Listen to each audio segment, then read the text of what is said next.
चलो, किसी को कुछ पूछना है तो पूछो। पूछना है किसी को कुछ? नहीं तो मैं पूछूं। आप में से ऐसा कोई है कि जिसके हृदय में ऐसी फीलिंग होती हो कभी न कभी कि मेरे जैसा इस दुनिया में कोई सुखी नहीं होगा? ऐसा एहसास होता है किसी को तो उंगली उठाओ। मेरे जैसा इस दुनिया में कोई सुखी नहीं होगा। ऐसा अनुभव, ऐसी फीलिंग, ऐसी महसूस भी होता है किसी को? नहीं होता है? हाँ? हमें एक ऐसा व्यक्ति मिला जो जन्म से जैन नहीं है, अजैन है। उसमें भी जात से समझो वो मोची है। लोगों के जूते सीख करके अपना पेट गुजारा करने वाला एक आदमी। आज से करीब 30 साल पहले की बात है। हम कच्छ से विहार करते हुए अहमदाबाद की ओर आ रहे थे। रास्ते में लखतर तालुका और लखतम गांव, उसमें हमारा 3 दिन की स्थिरता थी। उसके दौरान उपाश्रय के पास की फुटपाथ पे बैठ करके लोगों के जूते सी करके अपने कुटुंब का पालन पोषण करने वाला एक मोची, जिसका नाम था पीताम्बर दास मोची। जन्म से मोची होते हुए भी सत्संग के प्रभाव से उसको जैन धर्म के प्रति और जैन साधु साधी भगवंतों का सत्संग करने के प्रति इतना लगाव, इतनी रुचि, मानो कि व्यसन था। किसी कुछ व्यसन होते हैं ना। व्यसनानि सन्ति बहुनी, व्यसन दुनिया में बहुत है। अधिकांश व्यसन जीव को नीचे पटकने वाले, अधोगति में ले जाने वाले होते हैं। कुछ 2-3 व्यसन ऐसे होते हैं जो जीव को ऊर्ध्वगामी बनाते, ऊपर उठाते हैं। ऐसे व्यसनों में से एक व्यसन है सत्संग का व्यसन। दूसरा व्यसन भगवान के नाम स्मरण अथवा नौकार महामंत्र वगैरह का जप करने का व्यसन। तीसरा लेना हो तो सद्वांचन का व्यसन। ये व्यसन कुछ ऐसे हैं जो जीव को ऊपर उठाते हैं। ये पीताम्बर दास मोची को सत्संग का बड़ा व्यसन था। कोई भी साधु संत आवे तो अपना काम छोड़ करके करीब पूरा दिन उपास्य में ही बैठा रहता है। हम 3 दिन वहाँ रुके, 3 दिन तक अधिकांश समय अपना उपास्य में ही रहने लगा। हमको बोलना पड़े कि भाई अभी हमारा गोचरी का समय हुआ है या प्रतिक्रमण का या परिलेण का समय हुआ है, तब बड़ी मुश्किल से धीरे धीरे वो बेचारे बाहर जाने का मन नहीं होता था। मोची है, रहने के लिए पक्का मकान भी नहीं, झोपड़े में रहने वाला। बैंक में खाता नील, बैंक में कोई बैलेंस भी नहीं है, खाता भी नहीं है जिसका। रोज कमाना और रोज खाना, ऐसी जिनकी आर्थिक स्थिति है, फिर भी सत्संग का इतना उनको शौक था। सत्संग के प्रभाव से अपने जीवन में करीब छोटे बड़े 20 जिसने नियम स्वीकार किए थे। आजकल कई लोग बोलते हैं महाराज से बाधा, ये तो बंधन है, हम ऐसे जितना होगा उतना करेंगे, प्रतिज्ञा या बाधा या नियम नहीं लेंगे, पचकान नहीं लेंगे। जबकि अब मोची होते हुए भी उसके जीवन में करीब 20 जितने नियम थे। नॉनवेज की तो बात ही दूर रही, जमीन कन भी खाता नहीं था, रात्रि भोजन तक भी करता नहीं था। आप में से कितने ऐसे हैं जो रात्रि भोजन नहीं करते कभी? जरा उंगली उठाएंगे। चलो धन्यवाद। बाकी के जरा सोचना इनके ऊपर। एक मोची है, वो भी जिंदगी में कभी रात्रि भोजन नहीं करना। जमीन का तो नहीं खाते होंगे सभी। कितना नहीं खाते हैं? बहुत कम अंगुलियां उठी है। सुई की एक नोक से भी अति सूक्ष्मतम एक शरीर में कितनी आत्माएं होती हैं? जमीन कण में अनंत आत्माएं होती हैं।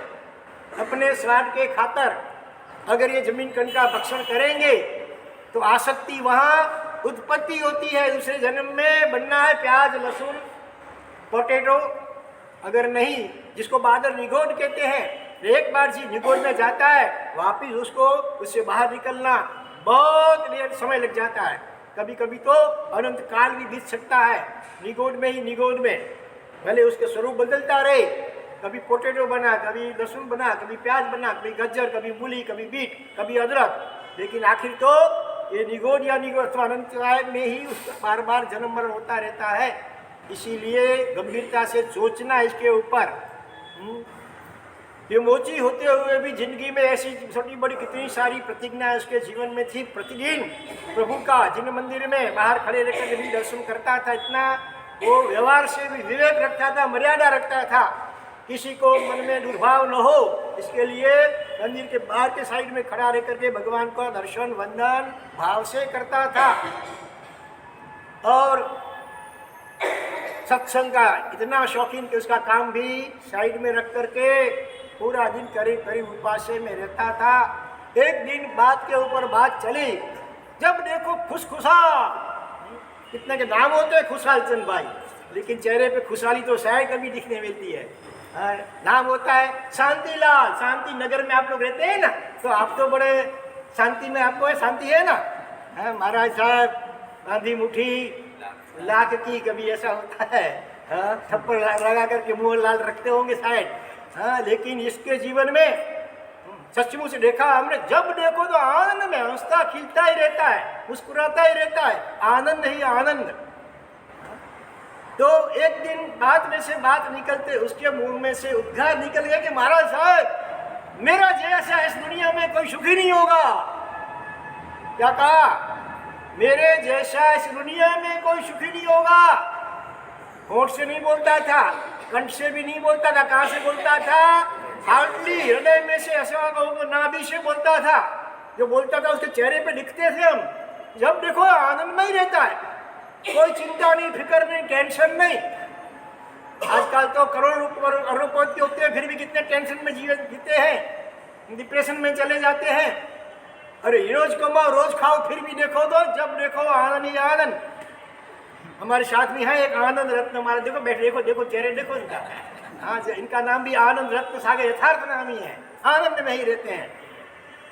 फिर मैंने उसकी मेरा परीक्षा करने के लिए पूछा कि भाई तू ऐसे कैसे कह सकते, मेरे जैसा कोई दुनिया में सुख नहीं होगा। तेरे पास तो है क्या? रहने के लिए पक्का मकान तक भी नहीं है, झोपड़े में रहने वाला, और बैंक में तो कुछ खाता बैलेंस भी नहीं है, खाता भी नहीं खुलवाया है। और फिर तू कहता है कि मेरे जैसा कोई सुखी नहीं होगा। अरे महाराज साहेब, पेट का ये गड्ढा पूरने के लिए क्या चाहिए? कितना अरबोपति भी कोई होगा मानो, वो क्या ज्यादा खा सकेगा? उल्टा उसकी भूख शांत दूर हो खत्म हो जाती है। भूख लगाने के लिए भी गोलियां लेनी पड़ती है आजकल तो। कई ऐसे करोड़पति अरबोपति होते हैं जिनका जीवन अत्यंत गोलियों से पराधीन हो जाता है। भूख लगाने के लिए भी गोली, खाया हुआ पचाने के लिए भी गोली, फिर विसर्जन करने के लिए भी गोली ही लेनी पड़ती है, और रात को नींद के लिए भी गोली, और वो गोली भी फैल जाती है। ऐसी स्थिति होती है जब यहाँ पर कोई दवाई नहीं, औषध नहीं, कुछ भी नहीं, आनंद में रहता है। तो पेट का गड्ढा पूरने के लिए जो चाहिए दाल रोटी, दाल और रोटी, बाकी सब बात बोलो खोटी। लगता है ऐसा? पेट तो रोज चीज रोकता है, कभी कभी तो एक चीज दो तो भी चलता है इसको, बाकी सब तूफान किसके हैं? लूली बाई के हैं। तो महाराज साहब दाल रोटी तो पसीने की कमाई से, कोई उसमें मिलावट करनी पड़ती है, झूठा सीने में झूठ बोलना पड़ता है? कुछ नहीं, प्रामाणिकता से जीवन जीना है। और मैं तो भगवान को प्रार्थना करता हूं। बोलो आपको जाननी है वो प्रार्थना, सीखनी है? दुनिया में मेरे जैसा कोई सुखी नहीं है, ऐसा बोलने वाला जो व्यक्ति, उसका राज समझना है। ऐसा इतना आनंद उसको कहाँ से मिला? वो कहता है मैं भगवान को हर रोज प्रार्थना करता हो। प्रार्थना कोई लंबी चौड़ी नहीं है, एक वाक्य की ही है, तो केवल 1 सेंटेंस ओनली, आसानी से आपको याद रह जाएगी। फिर भी मुझे खात्री है कि आप लोग वो प्रार्थना नहीं करेंगे क्योंकि अक्सर आप लोग उससे उल्टी ही प्रार्थना करते रहते हैं। बोलो, मुझे प्रॉमिस तो बताओ वो प्रार्थना, हाँ, जिसमें ऐसा आनंद आ सके दुनिया में, सबसे ज्यादा आनंद करेंगे। महाराज साहब, हम लोग तो बनिए हैं, तेल देखेंगे, तेल की धार देखेंगे, बाद में सोचेंगे क्या करना, लेना कि नहीं लेना माल, बरोबर ना। चलो ओपन कर देता हूं पत्ते। उसने कहा महाराज साहब, मैं तो भगवान को प्रार्थना करता हूं कि हे भगवान, मुझे ज्यादा पैसे मत देना। बोलो, करेंगे प्रार्थना? सोचो, सत्य घटना है, हमारे आंख से देखी हुई। मोची बोल रहा है कि मैं भगवान को हर रोज प्रार्थना करता हूं कि हे भगवान, मुझे ज्यादा पैसा मत ले देना। अधिकांश दुनिया के लोगों को करोड़ रुपया मिला तो भी उनको कम ही लगता है। वो बोलता है मुझे, और मैं अरबपति कब बनूं, मैं उद्योगपति कब बनूं। और उद्योगपति बन गया तो भी संतोष होता है क्या? टाटा, बिरला, अंबानी संतोष है क्या अभी? कितने लाख करोड़ की उनकी हो जाती है पूंजी तो भी संतोष होता नहीं है। और उस पैसे के लिए तो भाई भाई में अनिल और मुकेश, क्या नाम, हाँ, उसमें भी झगड़े होते हैं। पैसे को अर्थ कहते हैं संस्कृत में, अर्थ यानी पैसा, इंग्लिश में अर्थ माने पृथ्वी, संस्कृत में अर्थ यानी पैसा, धन। नाम अर्थ है, लेकिन बहुत सारे अनर्थों की वो खान है, अनर्थों का मूल है। अगर ज्यादा उसमें आसक्ति हुई तो करेंगे प्रार्थना। बोलो अभी, हे भगवान, मुझे याद रहेगी प्रार्थना, तो याद तो रहेगी ना भाई। हे भगवान, मुझे ज्यादा पैसा नहीं देना। मैंने पूछा क्यों भाई? कि महाराज साहब, आप तो जानते हैं, फिर भी मेरी परीक्षा करने के लिए पूछते हैं। ठीक है, मैं बताता हूँ। मेरी तो ऐसी समझ है कि जितने जीवन में पैसे बढ़ते हैं ना, तो क्या होता है, क्या साथ में क्या बढ़ता है? अधिकांश प्राय करके क्या बढ़ता है? क्या बढ़ता है निखिल भाई, बोलो क्या बढ़ता है? लोभ कहो अथवा पाप। पैसा, एक ही राशि, पैसा और पाप। प्राय करके, एकांत भले नहीं है, लेकिन अधिकांश रूप में देखा जाता है जितना पैसा बढ़ता है तो मौज शौक करने का मन होता है, घूमने फिरने का। चलो भाई, चाइना जाके आए, लंदन जाके आए, घूम आए, फिर आए, मलेशिया आए। काम वहाँ कुछ नहीं है, केवल घूमने फिरने के लिए फॉरेन में जाते हैं, जहाँ अपने जैन संस्कृति का कोई ठिकाना नहीं होता है, जैन संस्कार नहीं होते हैं। ऐसे ऐसे स्थानों में भटकने का, होटल, रेस्टोरेंट, कौन से पाप नहीं आते हैं क्लबों, वो सवाल है एक बड़ा। तो पैसे बढ़ने से तो पाप बढ़ते हैं, इससे तो अच्छा है, पेट गुजारा हो जाता है, दाल रोटी मिल जाती है, फिर क्या चाहिए? क्यों पैसे बढ़ाऊं मैं? तो ऐसा में ऐसी प्रार्थना वो करता था। यानी इसके जीवन में कौन सा सद्गुण था? बोलो, संतोष। और कहावत क्या है? संतोषी नर सदा सुखी। जानते सभी है, लेकिन करते उनसे उल्टा ही है। जितना भी मिले उतना कम भी लगता है।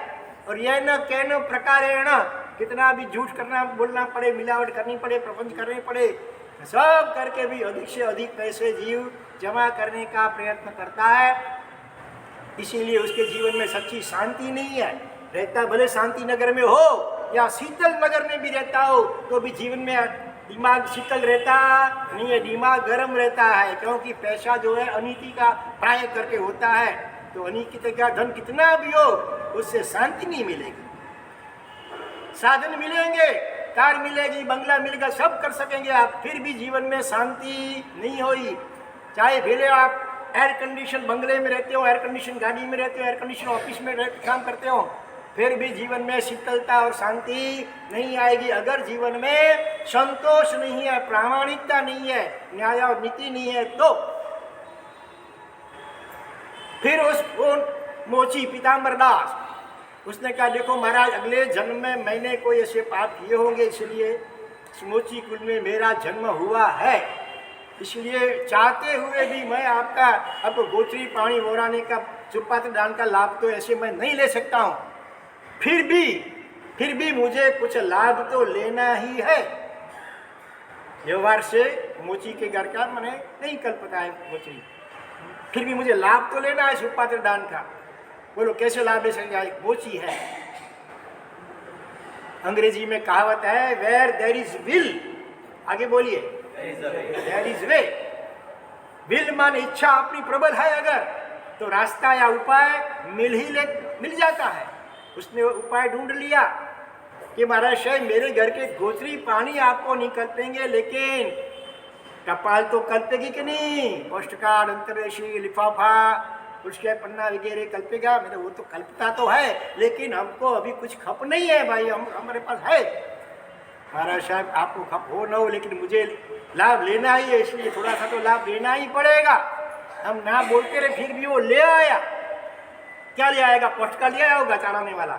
नहीं, लिफाफे ले आया, पोस्ट कार्ड बिल्कुल नहीं। लिफाफा, अंतरदेशी पत्र और फुर्स के पन्ने, वो सब ले आया। उसका बहुत भाव देख करके थोड़ा सा लिया। देखो कैसी भावना है, भावना भव नासिनी। इसके बाद जब हमारा विहार हुआ, 3 दिन हम वहाँ रुके थे, लेकिन श्रावक को एक साथ में नहीं चले। ये पीताम्बरदास मोची और उसका एक जवान बेटा, दोनों हमको गांव के मर्यादा तक साथ में छोड़ने के लिए चले। मांगलिक सुना और फिर उसने कहा अपने बेटे को, बेटा जाओ महाराज साहब के साथ सामने गांव तक महाराज साहब को छोड़ आओ। आजकल विहार सेवा ग्रुप हर एक संघ में प्राय करके हुए हैं ना। आप में से कितने लोग, यहाँ तो बड़ा होगा, यहाँ तो इतनी सारी बस्ती है, इतना बड़ा बहन पार्टी विशाल कैसा, हाँ जैसे चातुर्मास का प्रवेश हो, ऐसा आपका उत्साह और माहौल देख करके हमारे छोटे महाराज ने कहा कि यहाँ तो ज्यादा रुकने जैसा है।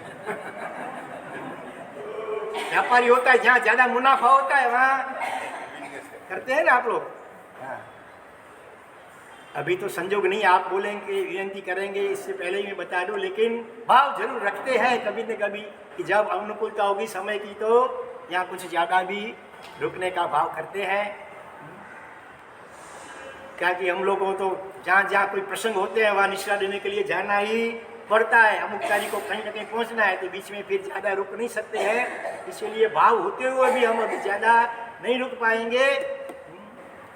फिर भी कल के लिए किसी ने बताया कि महाराज साहब भक्तामर पूजन हमारा रखना है, 99 यात्रा की है, उसके निमित्त से। कौन थे भाग्यशाली यहाँ जी रहे? हाँ आए बैठे हैं आप। इसके लिए हमने उनको आश्वासन लिया है कि मैं तो नहीं रुक पाऊंगा, लेकिन कोई भी दो ठाणे को हम यहाँ कल के लिए पूजन के लिए यहाँ कोशिश करेंगे।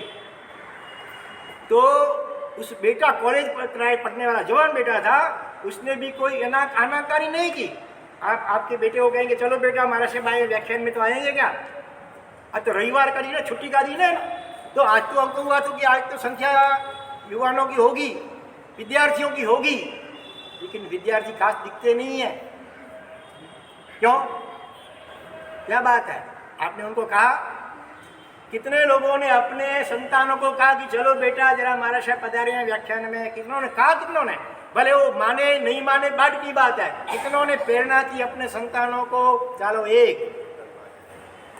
और बस, और इधर भी एक दो, बाकी को खातरी है कि हमारा से वो मानने वाला है ही नहीं। अरे वो माने या न माने बाद की बात है, एक बार कहो तो खरो, प्रेम से कहो उठो बेटा। आपका बेटा स्कूल में या केजी में जब नहीं जाता है, प्ले ग्रुप में भी जाता था क्या? खुशी खुशी से जाता था शुरू में, रोता था, चिल्लाता था, नहीं करता था। फिर भी आपने उसको समझा बुझा करके, पटा करके, कुछ प्रलोभन दे करके और कभी लालाक दिखा करके भी उनको स्कूल में भेजा। उसका महत्व आप लोग समझते हैं, लेकिन धार्मिक ज्ञान और धर्म संस्कार उसका महत्व भी हमारे दिमाग में बैठा नहीं है। इसी का यह नतीजा होता है कि आजकल बड़े लड़के आपका कहा मानते नहीं है। जब ये देखो मोची है, उसका भी बेटा, उस पर कैसे अच्छे संस्कार है, पिताजी की आज्ञा का पालन करना, जरा सी भी आनाकानी नहीं की, तुरंत तैयार हो गया। हमने मना किया कि भाई जरूरत नहीं है, रास्ता सीधा डामर रोड है, कच्चा रास्ता होता कहीं भूल चूक होने की संभावना तो ठीक है, साथ में चलता, लेकिन अभी जरूरत नहीं है, इसको तकलीफ मत दो उसको। नहीं, मैं हमारा से चलता हूँ, साथ में चला अगले गांव तक। ऐसा नहीं कि चलो 100 कदम चले फिर वापिस लौट आए, ऐसा नहीं, अगले गांव तक साथ में चला। इस सत्संग का प्रभाव બાપ તેવા બેટા ને વડ તેવા બેટા, ઘડો તેવી બોલો, ઘડો તેવી ઠીકરી અને માં તેવી દીકરી. કુવામાં હોય तो हवाड़ा में आवे. हाँ, हमारे में हम अगर नियमित रूप से जिन मंदिर उपास्य वगैरह नहीं आते होंगे तो फिर आपको बच्चे को आप कैसे कह पाएंगे, कहेंगे तो भी कहाँ से मानेंगे. बच्चे सुनने से भी ज्यादा जो देखते हैं ना उसका अनुकरण ज्यादा करते हैं. अगर वो देखता होगा कि मेरे मम्मी पापा दादा दादी सब मंदिर में उपास्य में नियमित रूप से जाते हैं तो देख देख के उसको भी भाव होगा कि नहीं मुझे भी चलना है, मुझे भी मंदिर में पूजा करने के लिए चलना है. लेकिन कभी कभी क्या होता है, एक बार ऐसा हुआ, एक कोई श्रावक व्याख्यान में आने के लिए तैयार हो रहे थे, ऐसा बेटा था उसका. हाँ, उसने कहा होगा पापा मुझे भी चलना है आपके साथ व्याख्यान, महाराज व्याख्यान में. बेटा तेरा काम नहीं है. क्यों? तू अभी बच्चा है, कच्चा है. हाँ, कहीं महाराज साहब की बात तुम्हारे दिमाग में उतर जाएगी और फिर तू कहेगा कि मुझे दीक्षा लेना है. हाँ, इसीलिए अभी नहीं, हमारे जैसा बड़ा हो जाए, वज्र जैसी छाती मजबूत हो जाए, हमारे साथ कितना भी फायरिंग करे कुछ भी अंदर घुसे नहीं, तब अलग बात है, अभी नहीं. ऐसे भी कोई कोई होते हैं, जबकि समझदार जो माँ बाप होते हैं ऐसे होते हैं. देखो छोटा बच्चा है, भले भले अभी कुछ सुनता भी नहीं है, अभी खेल रहा है भले, लेकिन उपास्य में आकर के बैठने के संस्कार तो पड़े. यहाँ पाठशाला तो जोरदार चलती होगी नहीं? कौन सिखाते हैं पाठशाला में? केसर में नाती आए अभी नहीं आए? अच्छा, तो एक ही बहन है कि दो तीन होंगे ना? दूसरे कौन है? हाँ, वो कस्मे शेरडी में गए हैं. अच्छा, नहीं इतना बड़ा दो भी नहीं, चार होने चाहिए. अभी हम आ रहे हैं भाईंदर ईस्ट से, वहाँ 4 शिक्षिकाएं पढ़ाती हैं. आदि गुरुकुला पाठशाला અને સાથે રાઇઝિંગ સ્ટાર પાઠશાલા પણ अच्छा, પણ आज पाठशाला होगी शाम को, रविवार है. अभी उल्टा हो गया है. हाँ, रविवार को बंद रहती है, बाकी के दिनों में चालू रहती है. कितनी संख्या?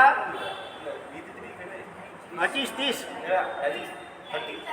રાઇઝિંગ સ્ટાર में 33 है અને આદि ગુરુकुला पाठशाला में 35 तो 35-40 तो नाम होंगे, उसमें आते आधे होंगे, आधे नहीं आते होंगे. बहुत चिंता का ये विषय है, गंभीरता से सोचना है. अगर बच्चों में अभी से ये सब संस्कार देव गुरु धर्म के नहीं डालेंगे तो फिर पाका गड़े कांठा के बाद चढ़े. कितनु याद रहे, अभी सुनते अभी भूल जाते हैं. इसीलिए हम जहाँ भी जाते हैं भारपूर्वक ये भलामण करते हैं कि अपने बच्चों को जरूर पाठशाला में भेजो. हो सके तो आप खुद पढ़ाओ. मान लो पाठशाला में आने के लिए तैयार नहीं होता है तो आप शिक्षिका बन जाओ उनके, और उनको अच्छे संस्कार दो और अच्छा सब सिखाओ.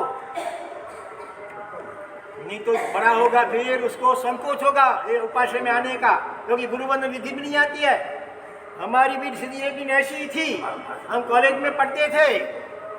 हाँ, और फर्स्ट ईयर था मुंबई ग्वालियर टैंक में. हमारे पिताजी एमपी में सर्विस करते थे, मुंबई आए थे.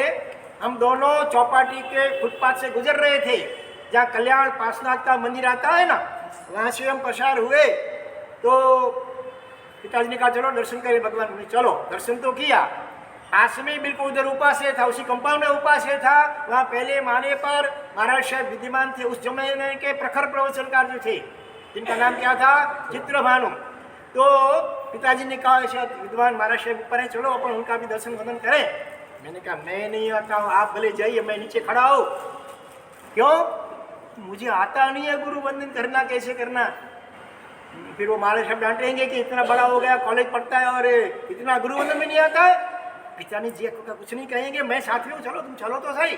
नहीं गया मैं नीचे ही खड़ा रहा. पिताजी ऊपर ही गए, संकोच के कारण. नास्तिक नहीं था, लेकिन आज तक विधि कुछ आती नहीं थी, इसलिए संकोच के कारण डरता था. तो अगर बच्चों में पहले से ये संस्कार नहीं डालेंगे तो बड़े होंगे उनको भी फिर संकोच होगा और साधु संतों के सत्संग से दूर रहेंगे.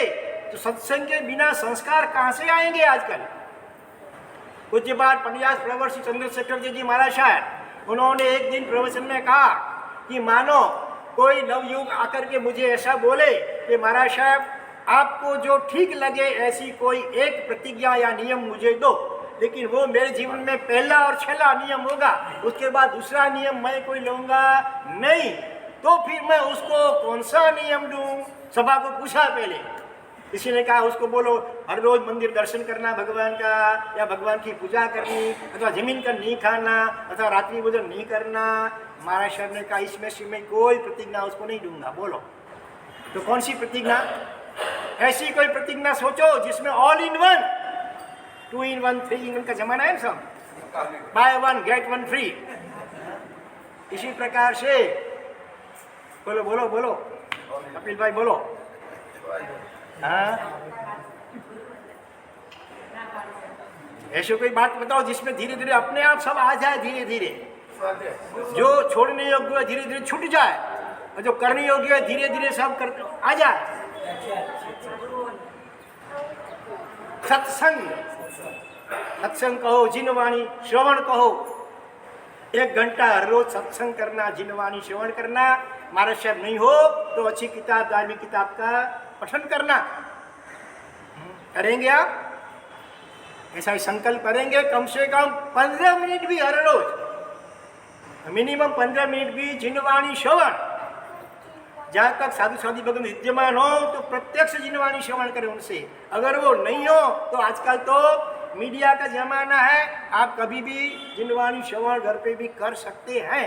वो नेक्स्टेज है, अपवाद के रूप में है। मूल बात तो है कि प्रत्यक्ष आमने सामने बैठ करके जिनवाणी श्रवण करें, उसका प्रभाव विशेष होता है। और हो नहीं है तो परोक्ष मीडिया के द्वारा भी जिनवाणी श्रवण करें, और अच्छे किताब का 10-15 मिनट भी पठन जरूर करें। करेंगे, ऐसा संकल्प करेंगे। 2 में से कोई भी एक चीज चलो, चाहे जिनवाणी श्रवण प्रत्यक्ष या परोक्ष रूप में, अथवा 10 मिनट भी मिनिमम रोज का अच्छी धार्मिक किताब का सदवांचन करना।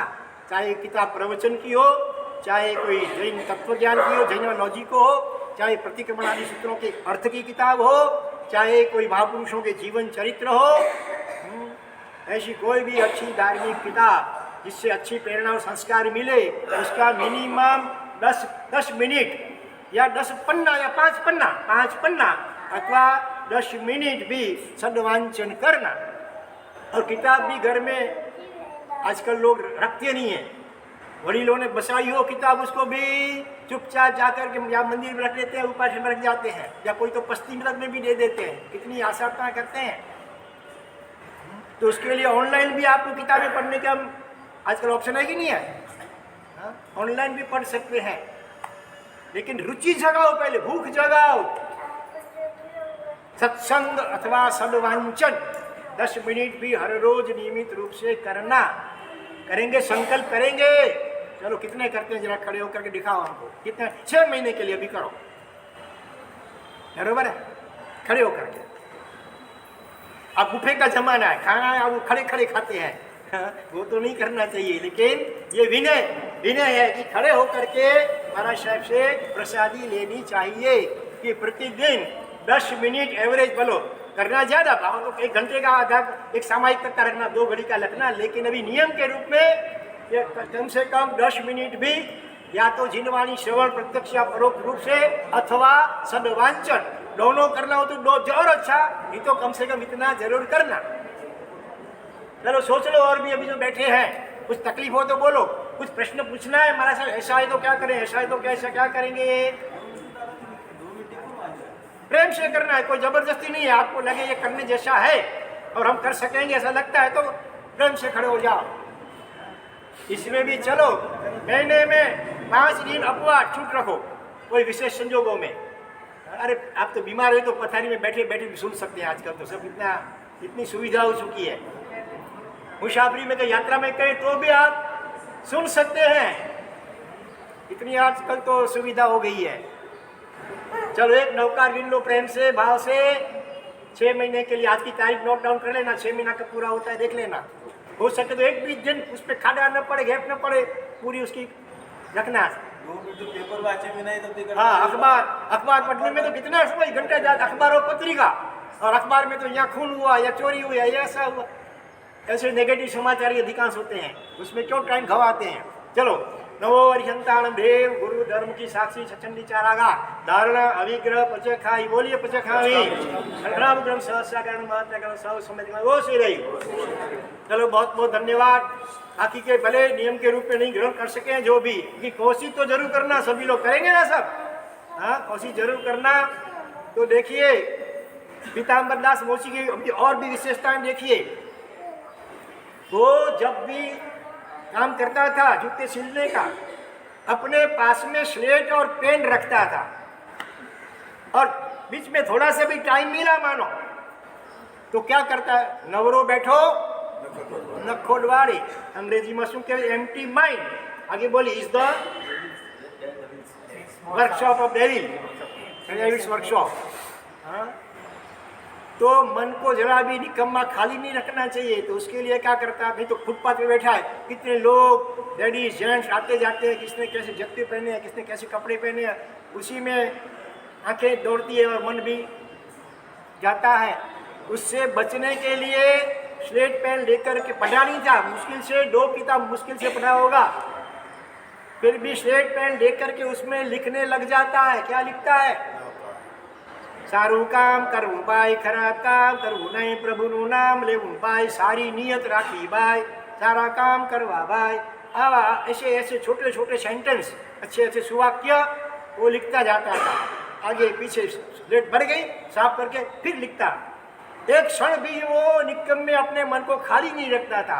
इसमें से बहुत ही प्रेरणा लेने के लिए जैसी है। इस चातुर्मास में हमने एक अभियान चलाया था नौकार लेखन का। एक किताब, एक पन्ने में 12 नौकार, ऐसे टोटल करीब 1044 नौकार एक बुक का किताब में आ जाए, ऐसी किताबें 10,000 छपवाई थी, करीब करीब सब चली गई। उसमें सबसे पहले नंबर जो आया जिसका, वो एक श्राविका थी, नवनीत नगर डोंबिवली में रहने वाले, अकेली घर में थी, बड़ी उम्र वाली। उसने 37 किताबें लिखी। एक किताब में 1000 से कुछ ज़्यादा कितने नौकार लिखे जाते थे, ऐसी 37। दूसरे नंबर में 28, तीसरे नंबर में 24 लगभग, दूसरे नंबर में 21, 20, इस प्रकार इतनी इतनी किताबें एक चतुर्मास के अंदर उन्होंने लिखी। और कितनों को कई प्रकार के लेखन से फायदे होते हैं। उस किताब के अंदर शुरुआत में ऐसे 11 दृष्टांत भी दिए गए हैं संक्षेप में। माला लेकर के जप करते हैं तो हाथ में माला है और इधर उधर उधर देखने का चालू रहता है, मन भटकता रहता है। लेकिन लिखने में तो आँख भी उसमें लगेगी, हाथ भी जुड़ेगा, मन भी जुड़ेगा, तब लिख पाएंगे ठीक से। तो मन वचन काया की एकाग्रता और शुद्धि के लिए सबसे आसान तरीका ये है कि मंत्र लेखन, नौकार महामंत्र का लेखन, प्रतिदिन कम से कम 12 नौकार लिखने का अभ्यास करो। गिरनार जी के अंदर एक महात्मा है जो रोज के 108 नौकार लिखते हैं कम से कम, और 108 लोग एक ही पन्ने में इतने छोटे सूक्ष्म अक्षर करते हैं, एक ही पन्ने में 108 नौकार लिखते हैं। अभी अभी हम थे नाला सुपारा वेस्ट में, वहाँ एक अजैन परिवार, जन्म से जैन नहीं है, फिर भी पूरा परिवार जैन धर्म का एकदम अच्छी तरह पालन करते हैं। नागेश भाई पुल्ली जिनका नाम है, उनकी 3 बेटियाँ। लॉकडाउन के दरमियान 5 लोग नौकार महामंत्र लिखते थे, उन्होंने अपनी किताबें भी दिखाई। 5 के एकदम अच्छे अक्षर थे। उसमें एक बेटी ने तो एक ही पन्ने में 108 नौकार लिखे, सूक्ष्म छोटे छोटे अक्षरों से एक ही पन्ने में 108 नौकार। जितना अक्षर छोटा करेंगे ना, उतना अपना उपयोग जो है वो एकदम ध्यान सूक्ष्म बनेगा और एकदम शुद्ध जोड़नी पूर्वक। तो आप ये भी प्रैक्टिस करना। कोई लिख रहे हैं आप में से कोई? हाँ, धन्यवाद। छपी हुई किताबें भी होती है नौकार लेखन के लिए। मानो वो किताब आपके पास नहीं भी हो तो भी लॉन्ग बुक लेकर के उसमें लाइन लकीरें खींच करके एक ही पन्ने में कम से कम 12 नौकार तो आप आसानी से लिख सकते हैं। तो ये भी एक प्रयोग करने जैसा है। लेकिन वो लिखने के बाद क्या करना? बस्ती में देना, रिसाइकलिंग में नहीं, अपने घर में ही बहुमान पूर्वक रखना। उसमें से अक्षरों में से भी पॉजिटिव ऊर्जा, पवित्र ऊर्जा निकलती है, उसके भी बहुत फायदे होते हैं। घर में कोई मैली विद्या या नेगेटिव कोई प्रयोग करेगा उसका भी असर नहीं होगा अगर ये नौकार महामंत्र के पवित्र अक्षरों अभी वाली। भी गिरनार में मिलती है। हाँ गिरनार में मिलती है, मुंबई में घाटकोपर जहाँ हमारा चौमासा था जीरावला बहुत सारे भी फाइनल मिलती है। वगैरह सब जगह मिलती है। चलो तो पीताम्बर दास मोची ये ऐसे सुवाक्य लिखता रहता था। और उसके बाद हमारा चौमासा हुआ अहमदाबाद में मणिनगर में, तो व्याख्यान में हमने इनका ये दृष्टांत दिया और साथ में संघ को ये प्रेरणा भी दी थी कि हर रविवार को ऐसे ऐसी आत्मा जो जन्म से जैन नहीं है फिर भी सत्संग के प्रभाव से जैन धर्म का अच्छा पालन करते हैं, उनको संघ की ओर से लेटर पैड के ऊपर निमंत्रण पत्र भेजा जाता था बहुमान के लिए। तो इसी प्रकार से श्री संघ ने वो पीताम्बर दास मोची को भी निमंत्रण पत्र भेजा, लेकिन वो आया नहीं। फिर हमने किसी को प्रेरणा करके मनी ऑर्डर 5,000 रुपये का जो कि मनी ऑर्डर भिजवाया, लेकिन वो मनी ऑर्डर भी रिटर्न हुआ, इसने लिया नहीं। चतुर्मास के बाद वापिस जब दूसरी बार हम लखतर गए, पीताम्बर दास से मिले, उनको पूछा क्यों भाई तुमको संघ का लेटर नहीं मिला था कि हमारे से मिला था, तो फिर आए क्यों नहीं? अरे महाराज साहब मुझ में ऐसी क्या विशेषता कि मेरा संघ बहुमान संघ करे, हाँ इसीलिए मैं नहीं आ पाया। और वो मनी ऑर्डर मिला था, हाँ हमारा सब मिला था, लेकिन मैंने नहीं लिया क्योंकि हाँ मेहनत की पसीने की कमाई से अगर पेट गुजारा हो जाता है तो फिर मुफ्त का क्यों लेने का, क्यों भार चढ़ाने का? देखो कितना संतोष है। हाँ नहीं तो कई बार औपचारिक ऊपर से ना बोलते, भीतर से ऊपर एक हाथ चढ़ना और एक हाथ से आने दे, ऐसा नहीं। मनी ऑर्डर तक भी उसने स्वीकारा नहीं और बहुमान के लिए भी आया नहीं। इतना संतोषी और निष्प्रभ ये पीताम्बर दास मोची। हमने ये दृष्टांत एक किताब में छपवाया है जिसका नाम है बहुरत्ना वसुंधरा। वसुंधरा यानी यह पृथ्वी, बहुरत्ना, इसमें बहुत रत्न है। खदानों के रत्न होते हैं, वो केवल पत्थर के हैं। पंचेंद्रिय जीवंत आराधक, ऐसे ऐसे आराधक साधक रत्न भी इस पृथ्वी पर इस कलिकाल में भी अनेक अनेक हैं। उसको ढूंढने के लिए कौन सी दृष्टि चाहिए? जैसे रत्न या हीरा हो उसको परख करने वाला जौहरी चाहिए, ऐसे आराधक रत्नों को भी परखने के लिए हमारे पास कौन सी दृष्टि चाहिए? ये चमड़े की आँख, इसमें ज़्यादा काम नहीं आएगी, केवल साथ में इसके साथ में कौन सी आँख चाहिए? गुण दृष्टि, गुणानुरागिता और गुण दृष्टि होगी तो हर जगह आपको हर व्यक्ति में कुछ न कुछ विशेषताएं मिलेंगी। और मैं ये भी जानना चाहता हूँ, जैसे अभी मैंने पीताम्बर दास का दृष्टांत दिया, नागेश भाई का भी दृष्टांत दिया, ऐसे मीरा रोड का भी दृष्टांत हम हर जगह दे सकें। ऐसे कोई दो चार दृष्टांत यहाँ से मैं जानना चाहता हो कि एक तो जन्म से जो जैन न होते हुए भी जैन धर्म का अच्छा पालन करते होते हैं। वसई में भी ऐसे एक है, नाला सोपरा ईस्ट में भी है, नाला सोपरा वेस्ट में भी है, बाइंडर वेस्ट में भी है, बाइंडर ईस्ट में भी है। हर जगह हमको एक एक तो मिले हैं। अभी अब मीरा रोड में तो ज़्यादा अपेक्षा रखते हैं कि इतनी सारी जहाँ संख्या है, इतना जहाँ भावोल्लास है, तो और जहाँ अच्छे अच्छे चतुर्मास भी होते रहते हैं, तो यहाँ पर तो बोलो किसी को है मालूम, जन्म से जैन नहीं होते हुए भी जैन धर्म का।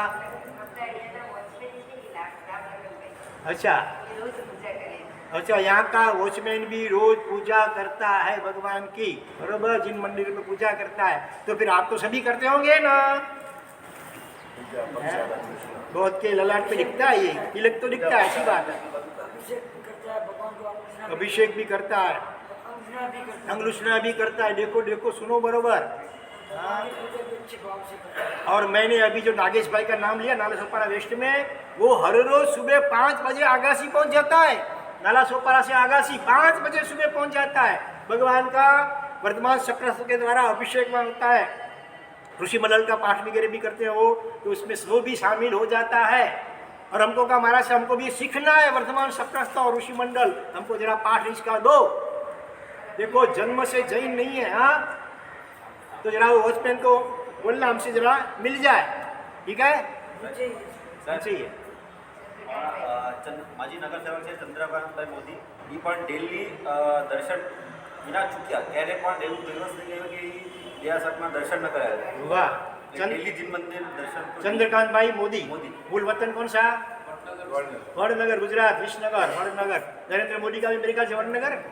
हाँ, हम भी यहाँ गए हैं वडनगर में. बहुत पहले एक रहते थे, क्या नाम था उनका, विश्वम्भर कुछ नाम था, जो परलोक जिसका डेथ हो गया है, हाँ, उसकी आत्मा को भी बुलाते थे और उसको प्रयोग कर. बहुत साल हो गए उनको. वडनगर भी हम आए हैं. જન્મદેવ સ્વામિનારાયણમાં છે. અચ્છા. ડેલી दिन मंदिर हर रोज दर्शन करने के लिए आते हैं. शायद कोई ऐसी शमशान यात्रा न होगी जिसमें ये अच्छा, भाग न शायद. क्यों जाना चाहिए मालूम है? आप जाते हैं?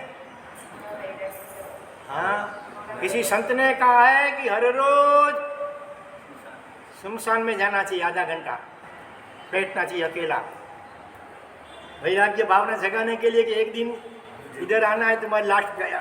हाँ, इसलिए कोई ऐसा पाप मत करो जिससे कहीं नरक आदि दुर्गति में जाना पड़े. तो जीवन में वैराग्य भावना, ज्ञान गर्भित वैराग्य जगे, इसके लिए हर रोज स्मशान में बैठना चाहिए. और स्मशान का कई जगह नाम क्या दिया होता है मालूम है ना? शांति धाम. ये शांति नगर है. क्योंकि जीवन में तो अशांति होती है, वहाँ जाता है तो, लेकिन उस शांति को क्या करना है भाई? जीते जी अगर शांति को आत्म का साथ कर पाएंगे पीताम्बर दास मोची वगैरह की तरह, तो अगले जन्म में भी सदगति होगी. अक्सर क्या होता है, किसी का डेथ हो, देहांत हो गया है, कि प्रार्थना सभा होती है, उसमें वक्तव्य भी होते हैं, हाँ, अलग अलग लोग बोलते हैं, लेकिन एक वाक्य उसमें सबका कॉमन होता है. कौन सा वाक्य कॉमन होता है? कि भगवान उसकी आत्मा को शांति प्रदान करे. कोई नहीं बोलते कि वहाँ उसको बंगला मिले, मोटर मिले, ये नहीं बोलते हैं. क्या बोलते हैं? शांति प्रदान. कैसे क्यों बोलते हैं? समझते हैं कि जीवन में शांति नहीं थी अभी, इसलिए परलोक में उसको शांति मिले. वास्तव में रुपये कितने भी हो, अगर शांति नहीं है तो पैसे किस काम के? शांति तो सबको चाहिए कि नहीं चाहिए? चाहे आस्तिक हो या नास्तिक हो, धर्म को मानता हो या न मानता हो, लेकिन शांति तो सबको चाहिए. उसके लिए जीवन में ऐसा संतोष गुण आएगा तो ही जीवन में सच्ची शांति आएगी. ये पीताम्बर दास मोची का दृष्टांत बार बार आपको हर रोज उसको याद करना है. धन्य है, ऐसा भगवान को प्रार्थना करनी है कि ऐसा संतोष गुण मेरे जीवन में कब आएगा, कि जो मिला है बहुत है. मंदिर में क्यों जाना है हर रोज मालूम है? आदिनाथ भगवान के पास क्यों जाना है? अधिक मांगने के लिए नहीं, भगवान को धन्यवाद देने के लिए, थैंक यू बोलने के लिए. थैंक यू आदिनाथ दादा, थैंक यू वेरी मच. आपकी कृपा से मुझे मेरी लायकात से भी ज़्यादा मिला है. मेरे में ऐसी कोई पात्रता नहीं है, फिर भी आपकी कृपा है कि जिसके कारण से मुझे मेरी पात्रता से भी कई गुना ज़्यादा मिला है. अब मैं जो मिला है उसके मैं लायक हो सकूं, इतनी कृपा मुझे तेरे ऊपर करना. और धन्यवाद बोलने के लिए जाना, मांगने के लिए जाना है. सहज मिला सो दूध बराबर, मांग लिया सो पानी, और खींच लिया सो खून बराबर. यह गोरख की वाणी. तो चलो और भी एक कोई दृष्टांत लेंगे. जो जन्म से जैन नहीं होते हुए भी अच्छी तरह जैन धर्म पालन करते हैं, लेकिन उससे पहले फिर से एक बार मंगलाचरण के रूप में सिद्ध चक्र नवपद का जप जैसे मैं बोलूँ आपको रिपीट करना है. ओम ह्रीं नमो अरिहंताणां. ओम ह्रीं नमो अरिहंताणां. ओम ह्रीं नमो सिद्धाणां. ओम ह्रीं नमो सिद्धाणां. ओम ह्रीं नमो आयर्याणां. ओम ह्रीं नमो आयर्याणां. ओम ह्रीं नमो उवजायाणां. ओम ह्रीं नमो उवजायाणां. ओम ह्रीं नमो लोए सब्बसाहुणां. ओम ह्रीं नमो लोए सब्बसाहुणां. ओम ह्रीं नमो दंसणस्स. ओम ह्रीं नमो दंसणस्स. ओम ह्रीं नमो नाणस्स. ओम ह्रीं नमो नाणस्स. ओम ह्रीं नमो चारितस्स. ओम ह्रीं नमो